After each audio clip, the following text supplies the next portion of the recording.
दोस्तों axis bank ने पिछले 5 साल में बहुत ही बढ़िया कैशबैक रिवॉर्ड पॉइंट्स और एयर माइल्स रिलेटेड ऐसे क्रेडिट कार्ड्स लॉन्च किए जिनके बेनिफिट्स जो हैं अनबिलीवेबल रेट्स थे। बट दोस्तों इतने हाई बेनिफिट्स को ये क्रेडिट कार्ड कंपनी सस्टेन नहीं कर पा रही है, ये काफी क्लियर हो चुका है। और पिछले 1.5 साल से कितने ज्यादा डीवैल्यूएशंस एक के बाद एक हर क्वार्टर में आते जा रहे हैं। और इसी कड़ी में आज 20 नवंबर 2024 को फिर से सारे एक्सिस बैंक के क्रेडिट कार्ड यूजर्स को ऐसे रिसीव हुए और जिसमें एक और डीवैल्यूएशंस का बारे में बताया गया है। आज के इस वीडियो में दोस्तों यही बात करेंगे कि जो लेटेस्ट डीवैल्यूएशंस एक्सिस बैंक के क्रेडिट कार्ड में आए हैं उसका कितना इंपैक्ट उनके यूजर्स पर पड़ने वाला है। क्या इन डीवैल्यूएशंस की वजह से कोई ऐसा पॉपुलर क्रेडिट कार्ड है एक्सिस बैंक का जिसको बंद कर लेना चाहिए या जो ज्यादा यूजफुल नहीं रहा है। और अगर थोड़ा बहुत भी अगर इंपैक्ट है तो ऐसे कौन से डीवैल्यूएशंस के पॉइंट्स है स्पेसिफिकली इस पूरे सर्कुलर में जिसकी वजह से हमारे जो बेनिफिट्स है कार्ड्स के वो कुछ कम होने वाले हैं। इन सारे डीवैल्यूएशंस को पूरे डिटेल में आज एनालाइज करेंगे और ये जानेंगे कि क्या कुछ तरीके से या किसी चीज को बदल के हम लोग इन डीवैल्यूएशंस का असर को कम कर सकते हैं। क्या वीडियो बहुत ही इंटरेस्टिंग होने वाला है। बट चैनल पर नए हैं तो चैनल को सब्सक्राइब कर लीजिए और वीडियो को अभी तक लाइक नहीं किया है तो वीडियो को भी लाइक कर लीजिए। दोस्तों ये जो डीवैल्यूएशन हुआ है उसमें एक ऐसा डीवैल्यूएशन है जो अक्रॉस द कार्ड जितने भी एक्सिस बैंक के reward points based credit card है, चाहे वो माइलस्टोन जैसा entry level basic credit card हो या फिर एक्सिस बैंक का बरगंडी या बरगंडी प्राइवेट जैसा premium super premium ultra premium credit card हो, सब में हुआ है। और वो ये है कि आप एक्सिस बैंक के क्रेडिट कार्ड के जो रिवॉर्ड पॉइंट्स हैं उनको जब भी रिडीम करेंगे, चाहे वो एक्सिस बैंक के एज पोर्टल पर करें ट्रैवल जैसे स्पेंड के लिए या फिर उनको एयर माइल्स में कन्वर्ट करते हैं, उन सब तरह के रिडेम्पशन पर एक चार्ज लगा दिया गया है, रिवॉर्ड पॉइंट्स रिडेम्पशन चार्ज। और ये चार्ज जो है वो सभी तरह के यूजर्स को जिनके पास भी reward points based credit card है एक्सिस बैंक के उनको अफेक्ट करेगा। अगर एक्सिस बैंक के एटलस क्रेडिट कार्ड की बात करें जो सिर्फ एयर माइल के लिए सबसे ज्यादा पॉपुलर है, उस कार्ड में भी ये डीवैल्यूएशन किया गया है। और इस कार्ड में अगर कोई भी आप रिवॉर्ड पॉइंट्स को ट्रांसफर करते हैं एज पोर्टल पर, मतलब ट्रैवल फ्लाइट या होटल बुकिंग जो है एक्सिस बैंक के एज पोर्टल पर करते हैं, तब आपको 99 रुपीज प्लस जीएसटी मतलब 117 रुपए का चार्ज देना पड़ेगा हर बार जितनी बार भी आप पॉइंट्स को रिडीम करेंगे। और ये सिर्फ एक्सिस एटलस की बात नहीं, जितने भी reward points based credit card है उन सब में ये चार्ज लगेगा। दूसरा चार्ज दोस्तों ये है कि अगर आप एक्सिस बैंक के पॉइंट्स को एयर माइल्स में कन्वर्ट करते हैं, मतलब किसी एयरलाइन या होटल के लॉयल्टी प्रोग्राम में ट्रांसफर करते हैं, तो हर बार हर ट्रांसफर के बाद हर ट्रांसफर के टाइम पर आपको 199 रुपीज प्लस जीएसटी मतलब 235 रुपए का चार्ज इसमें लगने वाला है। अब दोस्तों एंट्री लेवल क्रेडिट कार्ड्स की बात करें कि एक्सिस बैंक का जो एज क्रेडिट कार्ड है और इसके बराबर के एज लेवल के जितने भी क्रेडिट कार्ड्स हैं वो क्रेडिट कार्ड्स लोग रूटीन एक्सपेंसेस के लिए नहीं यूज करते हैं क्योंकि उनके जो रिवॉर्ड पॉइंट्स है उनका वैल्यू वैसे भी काफी कम है, उससे काफी बेहतर ऑप्शन जो है वो रियल कैशबैक वाली कैटेगरी में अवेलेबल है। तो ऐसे यूजर जो उन कार्ड को सिर्फ सेल के दौरान यूज करते हैं उनके कुछ पर्टिकुलर बेनिफिट जैसे हैं स्विगी पर अगर कोई हाई डिस्काउंट मिल रहा है, कैशबैक मिल रहा है, इस तरह के ऑफर्स हैं, उनके लिए यूज कर रहे हैं। तो ये जो रिवॉर्ड पॉइंट रिडेम्पशन का जो चार्ज है उनसे उनको बहुत ज्यादा कुछ फर्क पड़ने वाला नहीं है। प्रीमियम क्रेडिट कार्ड की बात करें तो जी हाँ दोस्तों, यहाँ पर हर रिडेम्पशन पर आपको एक चार्ज लगेगा, 235 रुपए का जो चार्ज लगेगा जैसे एक्सिस बैंक के एटलस क्रेडिट कार्ड में एज माइल्स को होटल या फ्लाइट के लॉयल्टी प्रोग्राम में ट्रांसफर करने पर ये चार्ज आपको जरूर अफेक्ट करने वाला है। बट क्या ये इतना बड़ा है कि इस वजह से इस कार्ड को बंद कर दिया जाए? दोस्तों एक्सिस बैंक का जो एटलस क्रेडिट कार्ड है उसके रिवॉर्ड पॉइंट्स का वैल्यू अपने आप में काफी ज्यादा है, स्पेशली अगर आप एक और में ट्रांसफर करते हैं तो एक रिवॉर्ड पॉइंट का वैल्यू 1.8 टाइम्स हो जाता है। दूसरे पॉइंट्स में भी अगर आप देखते हैं, दूसरे जो एयरलाइन प्रोग्राम है वो भी देखते हैं, तो एक्सिस बैंक का एटलस क्रेडिट कार्ड का जो डिफॉल्ट वैल्यू बैक है वो 4% का होता है। अगर आप एक एयर माइल की वैल्यू कम से कम ₹1 मानते हैं तो एक और वगैरह में अगर आप ट्रांसफर कर रहे हैं तो उससे काफी ज्यादा वैल्यू आपको मिल जाती है। तो उसमें यह है कि अगर हर ट्रांसफर पर आपको चार्ज लगने वाला है और ये चार्ज फ्लैट चार्ज है, अगर आप 100 पॉइंट ट्रांसफर करेंगे तब भी आपको इतना ही चार्ज लगने वाला है, अगर आप 30,000 10,000 15,000 पॉइंट्स ट्रांसफर करेंगे तब भी आपको यही चार्ज लगने वाला है। तो एडवाइस यही है कि इस तरह के क्रेडिट कार्ड्स में जब आपके पास अच्छा खासा बैलेंस हो जाए एयर माइल रिवॉर्ड पॉइंट्स का, तभी आप इनको एयर माइल्स में कन्वर्ट कीजिए ताकि आपको सिर्फ एक ही बार चार्ज देना पड़े, कम से कम बार आपको चार्ज देना पड़े।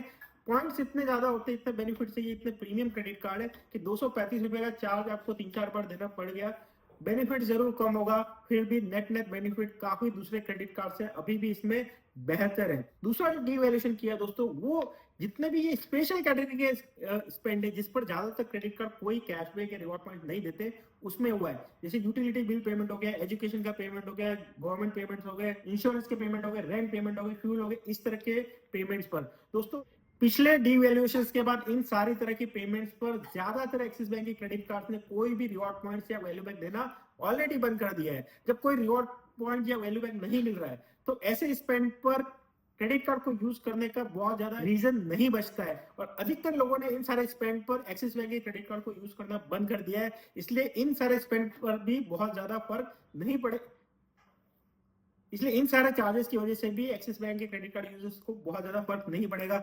बट एक्सिस बैंक का जो एटलस क्रेडिट कार्ड है वो अकेला शायद ऐसा क्रेडिट कार्ड है जो एजुकेशन के स्पेंड पर अभी भी फुल रिवॉर्ड पॉइंट्स दे रहा था और आगे भी देता रहेगा। बट उन यूजर्स के लिए जो एक्सिस बैंक के एटलस क्रेडिट कार्ड को यूज करके एजुकेशन का पेमेंट करते हैं, मतलब स्कूल कॉलेजेस की फी वगैरह का, उनको ये एक डीवैल्यूएशन है जो काफी अफेक्ट करने वाला है, क्योंकि वहां पर आपको 1.18% का चार्ज जो है वो लगने वाला है अगर आप ये पेमेंट स्कूल या कॉलेज में डायरेक्टली कार्ड को स्वाइप करके या उनके साइट पर डायरेक्टली डिटेल्स एंटर करके नहीं कर रहे हैं और किसी थर्ड पार्टी पेमेंट के थ्रू कर रहे हैं, मतलब क्रेड हो गया या और भी एजुकेशन फी देने वाले जितने भी पेमेंट वेबसाइट या ऐप है उनके थ्रू आप कर रहे हैं, तब आपको अच्छा खासा चार्ज लगने वाला है। एक काफी फेमस ऐप है एड्यू स्प्रिंट का, जो काफी सारे स्कूल्स और कॉलेजेस यूज करते हैं। मेरे हिसाब से उस ऐप पर भी अगर आप एटलस क्रेडिट कार्ड को आपसे यूज करेंगे, जब से ये डीवैल्यूएशन इंप्लीमेंट हो जाएगा 20 दिसंबर 2025 से, तब से आपको उस पर भी 1.18% का एडिशनल चार्ज देना होगा। अब दोस्तों एजुकेशन का जब भी पेमेंट क्रेडिट कार्ड से करते हैं एड्यू स्प्रिंट पर या और भी जिन भी साइट्स पर, उन पर ऑलरेडी 1 या 2% का एक्स्ट्रा चार्ज लगता है। अब से ये 1.18% का भी और चार्ज लग जाएगा, कुल मिलाकर करीब 3% के आसपास तो चार्ज इसमें लग रहा है। तो अगर आपके पास एटलस जैसा क्रेडिट कार्ड है जो 4% या उससे ज्यादा को वैल्यू बैक देता है, तब तो फिर भी ये सेंस बनाता है। और एजुकेशन का जो स्पेंड है वो आपका जो माइलस्टोन है इनका 3 लाख, 7.5 लाख और 15 लाख का, उसमें भी कंसिडर होता है। तो वहां पर उसको देख के आप फिर भी एजुकेशन पर एटलस क्रेडिट कार्ड को यूज कर सकते हैं। पर दूसरे क्रेडिट कार्ड तो वैसे भी पहले यूजफुल नहीं थे एजुकेशन रिलेटेड पेमेंट्स के लिए, तो उन क्रेडिट कार्ड यूजर्स को कोई फर्क नहीं पड़ेगा। एटलस क्रेडिट कार्ड यूजर्स का बेनिफिट जरूर 1.18% से कम हो जाएगा एजुकेशन स्पेंड पे, बट फिर भी एजुकेशन के लिए मेरे हिसाब से ये अभी भी काफी अच्छा क्रेडिट कार्ड है। इसके अलावा दोस्तों तीसरा जो मेजर चेंज किया गया है, जो काफी लोगों को अभी नहीं पता चला होगा कि इसका इम्पैक्ट क्या है, वो है डायनेमिक करेंसी कन्वर्जन चार्जेस। तो दोस्तों जब भी आप किसी इंटरनेशनल वेबसाइट पर पेमेंट करते हैं इंडियन क्रेडिट कार्ड को यूज करके, या किसी इंटरनेशनल लोकेशंस पर है और कार्ड को स्वाइप करते हैं, तब आपको आजकल 2 करेंसीज दिखाई देती है कि आप आईएनआर से पे करें या उस कंट्री की लोकल करेंसी में पे करें जहां की वो वेबसाइट है, जहां का वो मर्चेंट है।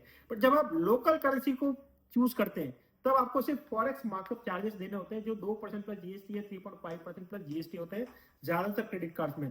पर जब आप इंडियन करेंसी को चूज करते हैं तब दोस्तों ये जो फॉरेक्स मार्कअप चार्जेस है वो 3.5% से भी कहीं ज्यादा होते हैं, जो ऑलरेडी एक्सचेंज रेट में ही इंक्लूडेड होते हैं। और उसके ऊपर से आपको अभी तक 1% का डायनामिक करेंसी मार्कअप चार्जेस जो है वो देना पड़ता था, उस चार्ज को बढ़ा के 1.5% कर दिया गया है। तो जिससे आपको लोकल करेंसी मतलब आईएनआर को अगर आपने कभी चूज किया और पेमेंट किया क्रेडिट कार्ड से किसी फॉरेन मर्चेंट को, तो ओवरऑल चार्जेस जो है वो काफी ज्यादा बढ़ जाएंगे, जो ऑलरेडी काफी ज्यादा थे। तो दोस्तों मैंने पहले भी अपने ट्विटर पर किसी वीडियो में भी मैंने बताया है अपने यूट्यूब चैनल पर कि जब भी आपको इंटरनेशनल पेमेंट करें तो उस कंट्री की लोकल करेंसी को चूज करें, ना कि आईएनआर को, क्योंकि आईएनआर को चूज करने पर आपको 5 से 6% का एक्स्ट्रा चार्ज है वो देना पड़ता है। अब ये 1% का जो डायनामिक करेंसी मार्कअप चार्ज लगता था वो बढ़ के 1.5% हो गया, उस पर जीएसटी और है, तो ये 6 से 7% का एक्स्ट्रा चार्ज देना पड़ेगा।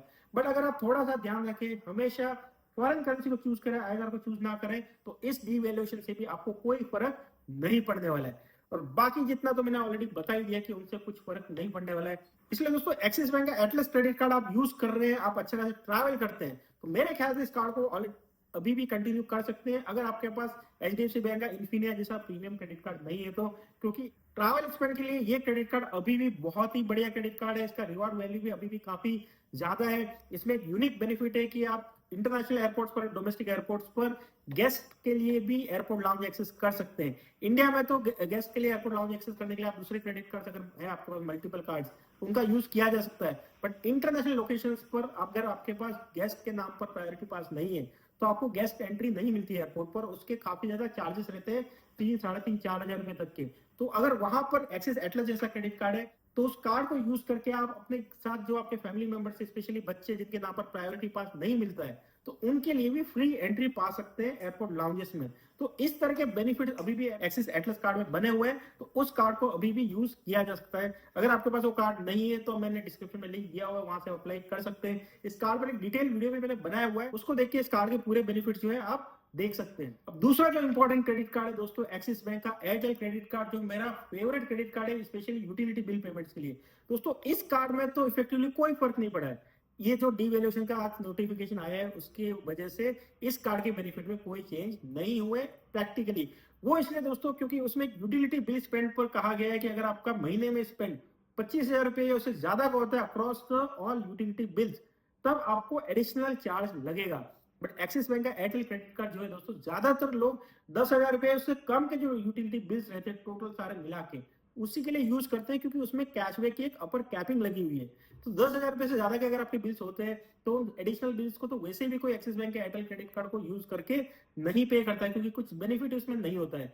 तो इसलिए एक्सिस बैंक के एयरटेल क्रेडिट कार्ड को ये जो 25,000 रुपए से ज्यादा का जो बिल पेमेंट होगा उस पर जो एक्स्ट्रा चार्ज लगाया गया है उससे कोई फर्क नहीं पड़ेगा। तो एक्सिस बैंक का जो एयरटेल क्रेडिट कार्ड है उसे एयरटेल के सारे पेमेंट्स पर आपको 25% का real cashback 250 rupees per month मिलता रहेगा। यूटिलिटी बिल पेमेंट मतलब गैस, वाटर, इलेक्ट्रिसिटी पर भी आपको 10% का रियल कैशबैक अलग से 250 रुपीज पर मंथ मिलता रहेगा। स्विगी, जोमेटो, बिग बास्केट पर 500 रुपए का जो रियल कैशबैक मिलता है अप टू 10%, वो भी मिलता रहेगा। और बाकी सारे स्पेंड पर भी जो 1% का रियल कैशबैक अनलिमिटेड मिलता है वो मिलता रहेगा। तो इस कार्ड के बेनिफिट्स में प्रैक्टिकली कोई चेंज नहीं हुआ है। आप पहले जैसे यूज करते थे अभी भी यूज कर सकते हैं, और ये कार्ड अभी भी बहुत यूजफुल है ज्यादातर केसेस में यूटिलिटी बिल पेमेंट्स के लिए, स्विगी, जोमेटो के लिए और बिग बास्केट के लिए। अच्छी बात है कि दोस्तों इस कार्ड में भी अभी अप्रूवल रेट बहुत अच्छा चल रहा है। पहले अगर पास में ये कार्ड आपको नहीं भी मिला है तब आप इस कार्ड को अभी अप्लाई कर सकते हैं, और काफी अच्छे अप्रूवल रेट से ये मिल रहा है, तो अप्रूवल होने के चांसेस भी काफी अच्छे हैं। इस कार्ड को अप्लाई करना तो उसका लिंक मैंने डिस्क्रिप्शन में दिया हुआ है, वहां से अप्लाई कर सकते हैं। अगर आपके पास एक्सिस बैंक का कोई दूसरा क्रेडिट कार्ड है और उसके नोटिफिकेशन में आपको कुछ ऐसी चीज मिलती है